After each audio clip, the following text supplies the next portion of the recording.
कहानी की शुरुआत होती है 1823 से, जहां हमें शिकारियों का एक बहुत बड़ा ग्रुप दिखाया जाता है जो जानवरों की खलों का कारोबार करते हैं। इन्हीं के बीच में होता है हमारा main lead actor huge glass. वो अपने बेटे के साथ यहाँ शिकार के लिए आया होता है। ग्लास अपने बेटे को रूल्स बताता है और कहता है यहाँ बहुत खतरा है, अपने आप को सबसे पहले सेफ रखो। एक दिन ये सब शिकार पर होते हैं, तभी एक ट्राइब इन पर हमला कर देता है। ट्राइब बहुत खतरनाक होता है, वो इन्हें काफी बुरी तरह से मारते हैं, काटते हैं। ये सब दौड़कर अपनी बोट पे चले जाते हैं और वहाँ से निकल जाते हैं। यहीं पर पता चलता है कि ट्राइब की एक बच्ची गायब है, इसलिए ट्राइब ने इन पर हमला किया। ये सब नदी के रास्ते आगे बढ़ते हैं। कुछ वक्त का सुकून, लेकिन खतरा अभी बाकी है, क्योंकि पूरा जंगल उन्हीं ट्राइब्स वालों का है और नदी का किनारा उनका घर। इसलिए इन सब का कैप्टन ग्लास से पूछता है कि हमें क्या करना चाहिए। ग्लास कहता है हमें बोट को छोड़कर पैदल ही आगे जाना चाहिए, लेकिन इन्हीं का एक साथी ग्लास की बातों से इत्तेफाक करता है। उसका मानना होता है अगर हम जमीनी रास्ते से जाएंगे तो रास्ता लंबा है, वो हमें मार देंगे, हमें जल्दी घर पहुंचना है। लेकिन जो इनका कैप्टन था उसे ग्लास पर पूरा भरोसा था। वो कहता है ग्लास इस जंगल के बारे में सब कुछ जानता है, हमें इसके साथ जाना चाहिए। ग्लास अपने बेटे को अपने साथ रहने को कहता है ताकि वो जंगल में इससे बिछड़ न जाए। फिर सब बोट को पानी में छोड़ देते हैं ताकि ट्राइब को चकमा दे सके। अपनी खालें वहीं पर छुपाकर जंगल के रास्ते आगे बढ़ते हैं। हफ्तों का रास्ता कड़क ठंड, फिर भी ये सब अपना सफर जारी रखते हैं। अब रात होती है, ये एक जगह आराम करने के लिए रुक जाते हैं। सुबह देखते हैं ट्राइब बोट तक पहुंच चुका है, यानी इनका बोट छोड़ने का फैसला बिल्कुल ठीक था। ट्राइब वाले समझ जाते हैं ये सब जंगल के रास्ते पैदल जा रहे हैं। एक आदिवासी कहता है हम इनके पैर के निशानों को फॉलो करेंगे और उन्हें ढूंढ लेंगे। वहीं दूसरी तरफ ये सब नॉर्थ की ओर बढ़ रहे होते हैं। रात होती है, दिन होता है, फिर ये एक जगह आराम करते हैं। सुबह सबसे पहले ग्लास उठ जाता है और वो कुछ खाने पीने का सामान इकट्ठा करने के लिए जाता है। तभी उसे महसूस होता है कि उसे कोई देख रहा है। तभी उसके सामने एक भालू का बच्चा आता है। वो उस पे गन पॉइंट करता है, तभी भालू ग्लास पर अटैक कर देता है। ग्लास की बंदूक गिर जाती है, भालू उसे बुरी तरह से जख्मी कर देता है। अब जब भालू वहाँ से जाने लग जाता है, ग्लास फिर से बंदूक उठाने की कोशिश करता है। भालू फिर से ग्लास पर अटैक करता है और इसका हाल बेहाल कर देता है। भालू फिर से थोड़ा दूर जाता है, ग्लास के पास अब एक चाकू बचा होता है। भालू फिर से अटैक करता है, ग्लास उस पे चाकू से वार करता है और दोनों एक काफी गहरी खाई के नीचे गिर जाते हैं। भालू ग्लास के ऊपर ही आकर गिर जाता है। तभी वहाँ ग्लास के बाकी साथी आ जाते हैं। वो देखते हैं भालू मर चुका है, लेकिन ग्लास अभी जिंदा है। वो ग्लास के जख्मों को सिलना शुरू कर देते हैं। ग्लास का बेटा बहुत ज्यादा दुखी होता है। वहीं दूसरी तरफ हम देखते हैं कि आदिवासी इन्हें मारना चाहते हैं, इसलिए वो इनकी छीनी हुई खालों के बदले कुछ लोगों से हथियार और घोड़े मांगते हैं। इन्हें कुछ घोड़े और हथियार मिल जाते हैं। अब ग्लास की टीम और ज्यादा खतरे में आ जाती है। वहीं दूसरी तरफ ये सब एक स्ट्रेचर बनाते हैं और ग्लास को उसी में लेटा कर ले जाने लगते हैं। आगे चलकर इन्हें एक पहाड़ जैसी चढ़ाई चढ़नी होती है, जिससे ग्लास को लेकर चलना लगभग नामुमकिन होता है। इसलिए उनका कैप्टन फैसला करता है कि ग्लास का बचना नामुमकिन है, इसलिए वो उसे मार देगा तो सफर आसान हो जाएगा। अब जब वो ग्लास को शूट करने वाला होता है, तभी उसका बेटा कहता है प्लीज ऐसा मत करो। कैप्टन को उस पर तरस आता है और कहता है ग्लास ने हमारे लिए बहुत कुछ किया है, जो भी ग्लास के साथ रुकेगा हम उसको $70 का इनाम देंगे। ग्लास जख्मी है, जब वो मर जाए तो उसे दफना कर वापस आ जाए। ग्लास का बेटा कहता है मैं यहाँ रुकूंगा। वहीं पर एक लड़का और होता है, वो कहता है मैं भी इसके साथ यहीं रहूंगा, मुझे इनाम मिले या न मिले उसकी परवाह मुझे नहीं है। तभी एक और शिकारी कहता है $70 बहुत कम है, इनाम कुछ बढ़ा दो।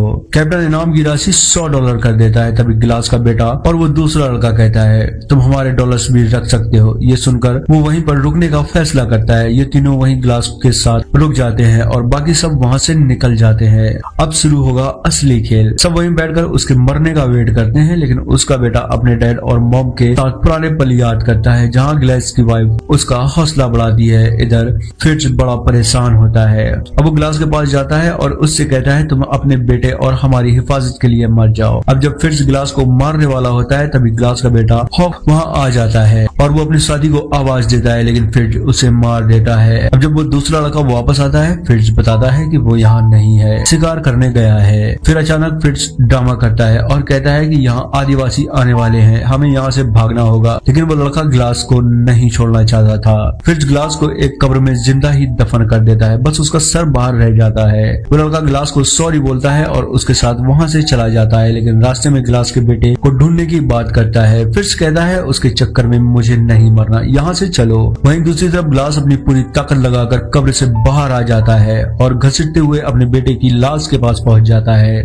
ग्लास बहुत ज्यादा दुखी होता है और उसकी बॉडी में सर रखकर वहीं पर सो जाता है। उसे सोते हुए काफी वक्त गुजर जाता है। फिर उसे भूख लगती है और वो घसीटते हुए एक बहुत बड़ी फिश के कंकाल के पास पहुंच जाता है और उसमें से थोड़ा सा मांस का टुकड़ा निकालकर खाने लग जाता है। अब उसे प्यास लगती है और वो फिर से घसीटता हुआ आगे बढ़ता है, जहाँ उसे एक बहुत बड़ी नदी मिलती है। वो नदी के पास जाता है और वहाँ पानी पीता है, लेकिन बुरी बात तो ये होती है कि उसकी गर्दन से पानी बाहर निकल रहा होता है क्योंकि उसकी गर्दन कटी हुई होती है। अब ग्लास के पास बारूद होता है।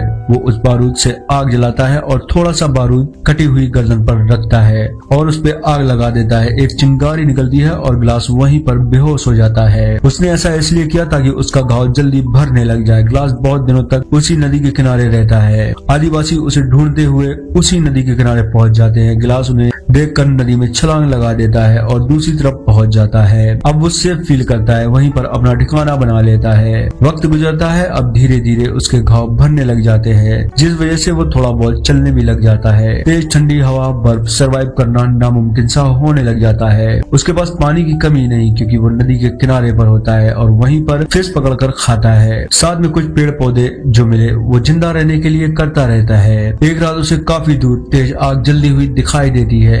बेचारा लड़खड़ाता हुआ उसी आग की तरफ बढ़ता है और देखता है कि एक आदमी वहीं पर एक बहुत बड़े जानवर का शिकार करके उसे खा रहा होता है। अब जब वो आदमी ग्लास को देखता है तो इस पे तीर कमान तान देता है। ग्लास उसके सामने खुद को सरेंडर कर देता है और इशारे से कहता है कि मुझे खाना चाहिए, मेरी ये हालत एक भालू ने की है, मेरे आदमी मुझे यहाँ छोड़कर चले गए और मेरे बेटे को भी मार दिया।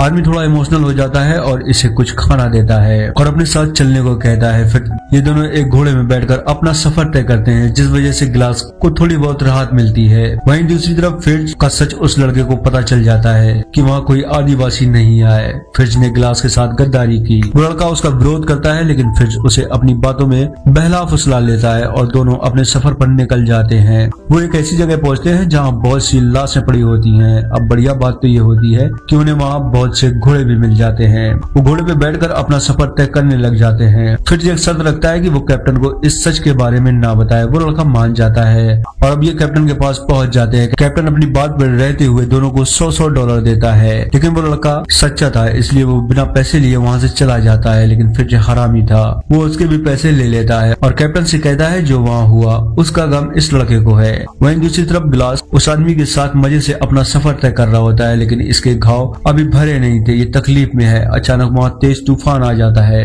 इस आदमी को ग्लास पर तरस आता है और वो इसके लिए एक झोपड़ी बनाता है ताकि ये तूफान से बच सके और वहीं आग जलाकर इसके जख्मों में दवा वगैरह लगाने लग जाता है। अब जब सुबह होती है तो ये आदमी ग्लास को नहीं दिखता। ग्लास चारों तरफ उसको ढूंढता है।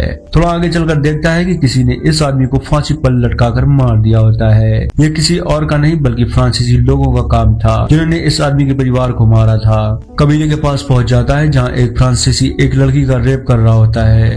ग्लास उसे मारकर वहाँ से घोड़ा लेकर भाग जाता है। अब उसके पास गन है, घोड़ा है, सब कुछ है। वो एक पेड़ के नीचे रात गुजारता है, पर सुबह होती ही देखता है कि वो आदिवासी इसको फॉलो करते हुए उस तक पहुंच चुके हैं। ये उन पर फायरिंग करता है और वहां से निकल जाता है, लेकिन आदिवासी उसका पीछा करते हैं। ग्लास के आगे एक बहुत बड़ी खाई आती है। ग्लास घोड़े के साथ उस खाई से कूद जाता है। घोड़ा तो मर जाता है लेकिन ग्लास अब भी जिंदा रहता है। कड़ाके की ठंड जीना मुश्किल हो जाता है, इसलिए वो मरे हुए घोड़े को काट कर उसकी खाल में ही सो जाता है ताकि वो उस ठंड से बच सके। सुबह होती है, तलाश फिर से वही मंजिल। वहीं दूसरी तरफ फिर के ठिकाने पर एक फ्रांसीसी आदमी पहुंचता है। ये वही जगह है जहां ग्लास को पहुंचना है। वो इनसे पनाह मांगता है और बदले में उन्हें कुछ सिक्के और एक बोतल देता है। ये वही बोतल होती है जो इस लड़के ने ग्लास की कवर पर रखी थी। इसे लगता है ग्लास जिंदा हो ना हो, लेकिन हॉग यानी ग्लास का बेटा अभी जिंदा है। फ्रांसीसी को धमकी देते हैं और उससे पूछते हैं कि ये बोतल तुम्हें कहाँ मिली। वो बताता है यहाँ से 30 मील दूर एक आदमी की ये बोतल गिर गई थी, मैंने इसे उठा लिया। ये कैप्टन अपने कुछ साथियों के साथ हॉग को ढूंढने उसी जगह जाता है जहाँ से इन्हें बोतल मिली थी। अब यहीं पर इन्हें ग्लास मिलता है। कैप्टन शॉक होता है, उन्हें बताया गया ग्लास मर गया। कैप्टन बहुत ज्यादा गुस्सा होता है। ग्लास को लेकर वापस आते जाते हैं, लेकिन उन्हें फिट्ज नहीं मिलता। वो इनके पैसे लेके वहाँ से भाग गया होता है।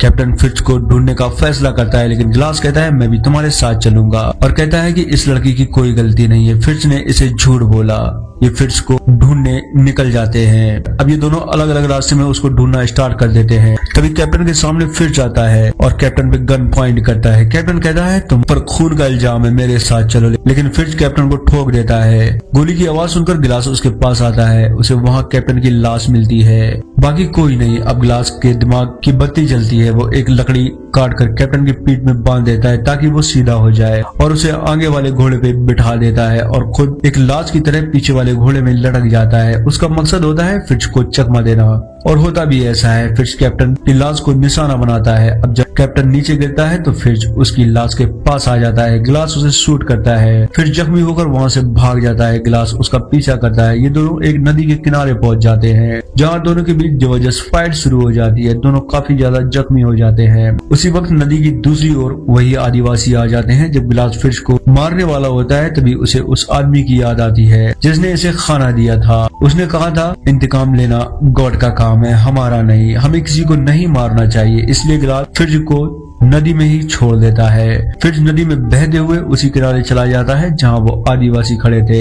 आदिवासी फिट्ज को पकड़कर मार देते हैं और अब आदिवासी नदी पार करके गिलास के पास आते हैं। वो गिलास को नहीं मारते क्योंकि उन्हें उनकी बेटी मिल गई होती है। ये लड़की वही होती है जिसे गिलास ने फ्रांसीसियों से बचाया था। बस इसी वजह से वो गिलास को छोड़कर चले जाते हैं। गिलास अपनी वाइफ की यादों में खो जाता है और फिल्म यहीं पर खत्म हो जाती है।